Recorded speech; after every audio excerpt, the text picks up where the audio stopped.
ছাত্রছাত্রীদের অনুরোধ করব, এখনো কিন্তু তোমাদের যাবার সময় হয়নি, তোমরা তোমাদের আসনে নিশ্চয়ই বসে থাকবে। শিক্ষারত্ন সম্মান মাধ্যমিক বিদ্যালয়ের যারা প্রাপক তাদের আমরা মঞ্চে সম্মান প্রদান করছি।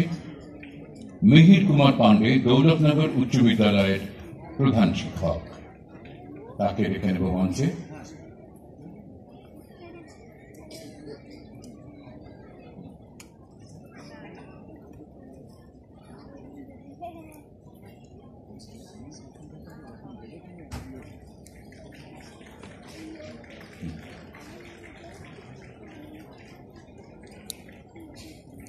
ধন্যবাদ কৌশিক হালদারকে।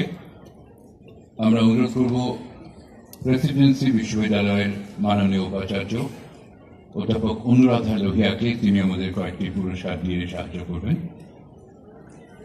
কাটোয়া ভারতী ভবন উচ্চ মাধ্যমিক বিদ্যালয়ের সহকারী শিক্ষক ডক্টর সুনীল